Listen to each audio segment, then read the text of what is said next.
다섯 번째 원리, 우리의 모본이 되는 사도행전. 교단적이거나 개교회적인 대부분의 모든 기독교 내의 운동이나 활동은 사도행전에서 발견되는 모본과 사례들을 따라가고자 하는 열망에서 비롯됩니다. 성경적인 교회를 세우기 위해 주님의 인도하심을 받고자 하는 열망은 언제나 예외 없이 우리를 하나님께서 우리를 위해 보존해 놓으신 사도들의 모본으로 돌아가게 합니다. 우리는 서로 다른 기독교 운동들이 특정한 교리나 신조를 따라 행동하며 자신들의 가르침을 널리 알리는 일에 왜 그렇게 힘을 쏟는지에 대한 여러 가지 설명과 이유들을 들어왔습니다.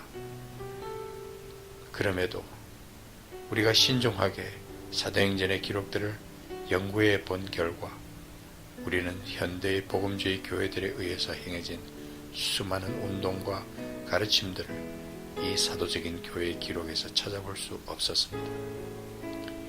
이러한 교회들의 공허한 가르침을 따르는 오히려 사도행전을 통독해보는 것이 아주 좋은 경건의 훈련이 될 수 있습니다.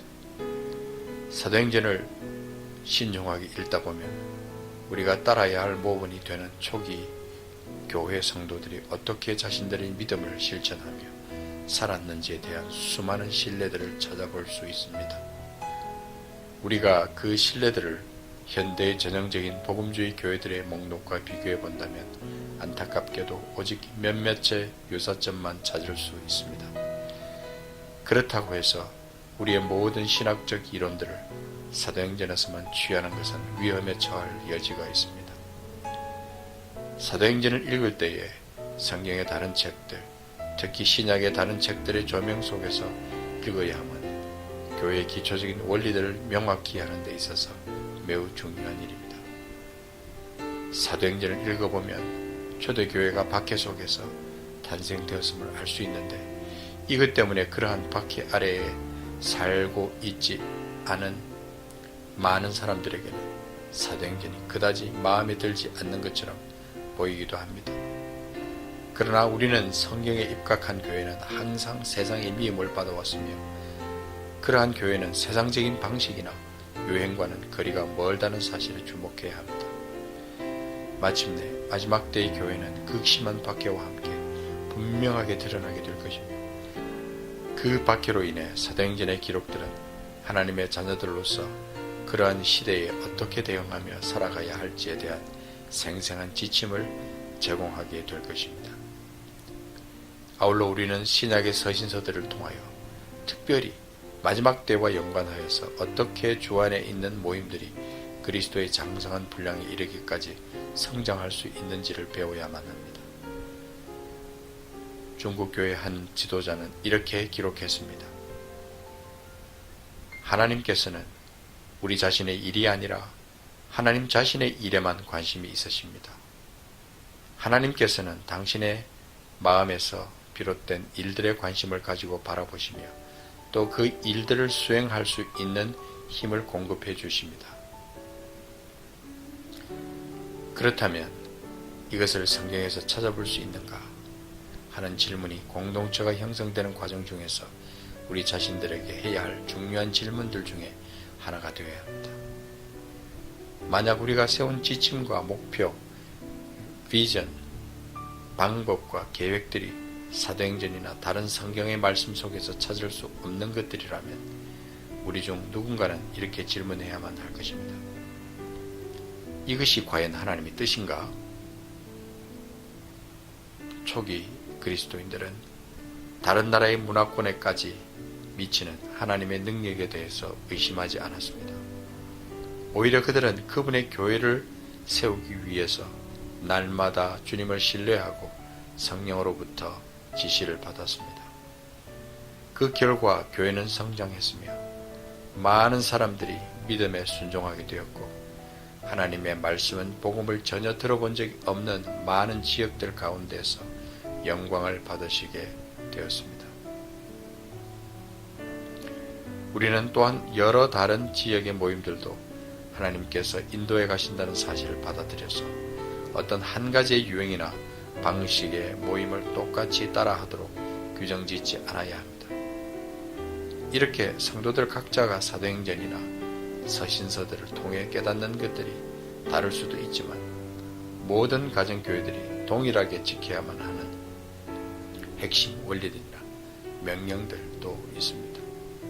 사도행전과 서신서들에서 볼 수 있는 것처럼 초기의 성도들이 모이는 형태는 다양했습니다.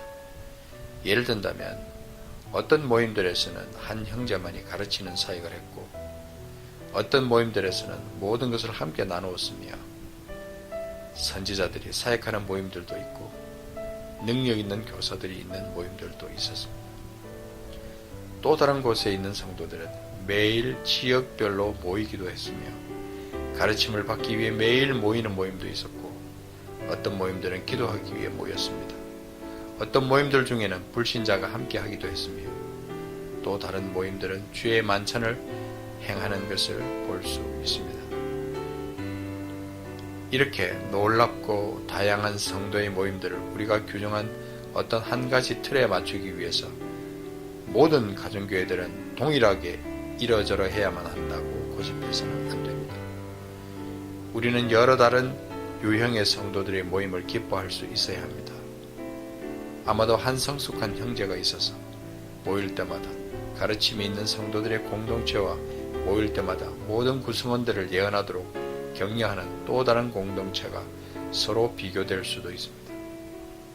그러나 박해가 횡행하는 시대에는 표준이 될 만한 특정한 유형이 없이 하나님의 성령께서 다양한 방법으로 인도해 가실 것입니다. 중국의 지하교회에서는 주로 한 형제가 가르치지만 다른 많은 형제들이 선교사로 보내어집니다. 이와 같은 중국 교회 방식은 모임의 구성원들이 모두 말씀을 나누지만 한 사람도 선교사로 내보내지 못하는 공동체의 모임에 비하여 보다 많은 열매를 맺고 있음을 여러 나라의 경우에서 찾아볼 수 있습니다. 후자의 모임 방식은 겸손하며 자기를 부인하게 하는 대신에 영적 이기심과 자기의 존재 가치를 높이게 만드는 결과를 가져올 수 있습니다. 초대교회의 행적을 살펴봄을 통해서 그들이 믿음으로 수많은 역경들을 극복해낸 것을 보는 것은 우리에게 큰 격려가 됩니다. 그러므로 우리가 그들의 삶을 본받아 살 것을 추구하며 나아갈 때에 낙심하지 말아야 합니다. 교회를 성장시키는 유일하고도 참된 방법은 사도행전에서 초대교회 성도들이 행했던 동일한 원리와 진리들을 의지하고 따르는 것입니다.